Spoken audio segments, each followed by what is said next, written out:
If you've already played the obvious strategy RPG classics and you're hunting for the games that feel like secret addictions instead, I've got you covered. These 7 picks mix tactics, campaign management, and just enough chaos to absolutely wreck your plans for the next 2 days. Wartales is probably the easiest game on this list to fall into by accident. On the surface, it looks like a grim little mercenary RPG, but once you're in, you're juggling contracts, prisoners, camp upgrades, crafting, wages, food, and the constant question of whether your company can survive one more trip across the map. Combat is turn-based and positional, but the real hook is the campaign loop around it. You're not marching towards some grand chosen one destiny. You're just trying to keep a band of professionals fed, paid, and functional in a rough world that never gets easier for long. And that's exactly why it works. It turns logistics into roleplay and routine survival into something you can't put down. It all went wrong. It was an ambush. If Wartales feels like mercenary life with just enough comfort to keep you settled in, Battle Brothers is what happens when that comfort gets ripped away almost immediately.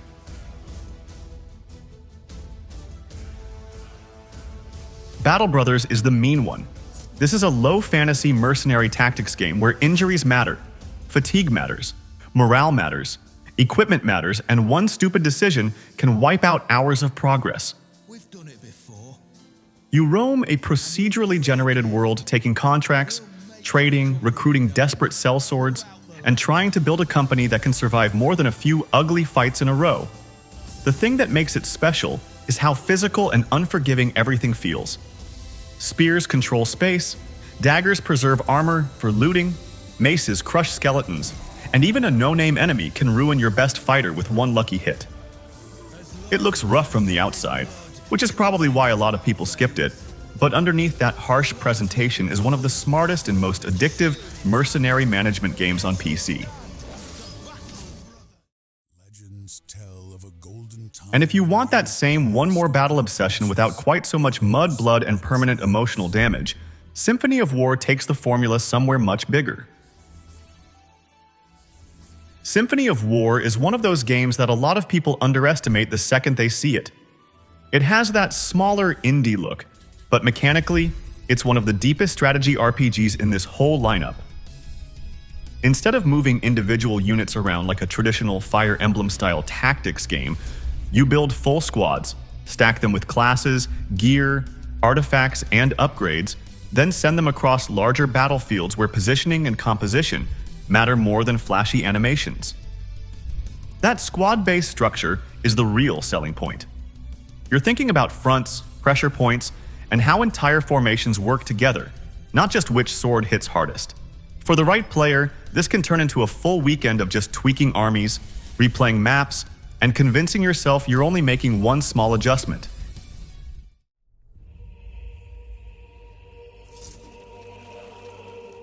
From there, it makes sense to jump back into something heavier and more grounded, because Crown Wars takes that campaign-minded strategy and drags it into a darker medieval battlefield. Crown Wars, the Black Prince, is probably the riskiest recommendation here, but that's part of what makes it interesting. It drops you into the 100 Years' War, then layers in turn-based squad combat, castle management, injuries, class builds, and a black magic conspiracy sitting behind the historical backdrop. So the pitch lands fast. Medieval tactics with some XCOM-style structure holding it together. Between missions, you're rebuilding your base, training units, and trying to keep your roster in shape, while the battles themselves lean on class abilities, positioning, and weapon-specific roles. It's not the most polished game on this list, and I wouldn't pretend otherwise, but it absolutely has the kind of underplayed strategy layer ambition that genre diehards tend to appreciate more than the average player. If the premise grabs you, there's enough here to justify the gamble. Urtuk is where this list gets properly hostile. Urtuk, the Desolation, feels like a tactics game designed by someone who wanted every battle to feel slightly unfair in the best possible way. You guide a roaming band through a bleak wasteland, scavenging gear, surviving brutal fights, and building characters by extracting traits from the enemies you kill. That alone is a great hook, but the combat is what really makes the game stick.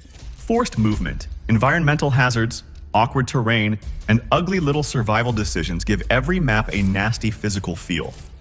This is not a polished heroic power fantasy. It's a grim systems first game where the smartest move might be to shove someone off a cliff and steal what made them dangerous. That harshness is exactly why it stays memorable.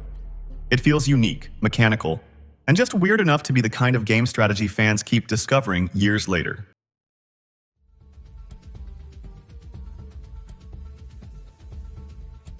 Once you've had enough mutant survival misery, King Arthur, Knight's Tale, keeps the darkness intact, but trades wasteland horror for a much grander Cursed Camelot campaign. King Arthur, Knight's Tale has one of the strongest premises in the whole video. You play as Mordred, Arthur is back as a broken undead king, and the entire Camelot setup has been twisted into a grim tactical RPG with campaign management, morality choices, and a roster of knights who can absolutely fall apart if you mishandle them. The tactical side is built around positioning, abilities, and party composition, but the layer between battles matters just as much. You're rebuilding Camelot, treating injuries, managing curses and diseases, and trying to hold together a campaign where your choices affect both the story and the stability of your roster.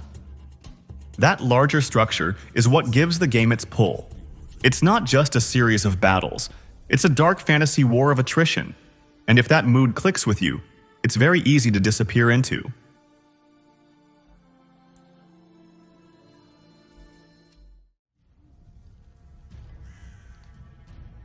Songs of Conquest is the most inviting game on this list, and maybe the easiest one to recommend to almost anyone who loves strategy. At a glance, it looks like a modern love letter to heroes of might and magic, and that comparison is absolutely part of the appeal, but it works because it doesn't stop at nostalgia. You roam adventure maps, gather resources, build towns, field armies, collect artifacts, and fight turn-based battles shaped by faction identity, troop composition, and a smart magic system tied to the units you bring. On top of that, it has campaigns, random maps, multiplayer, hot seat, and community tools that give it real long-tail life. It's colorful, polished, and much more distinctive than people assume. So, if the rest of this list feels a little too grim, this is the one that still ruins your weekend, just with much nicer scenery. If one of these just ruined your weekend plans, honestly, that's kind of the point. Let me know which one you'd start with, and if there's another strategy RPG rabbit hole people keep missing, throw it in the comments.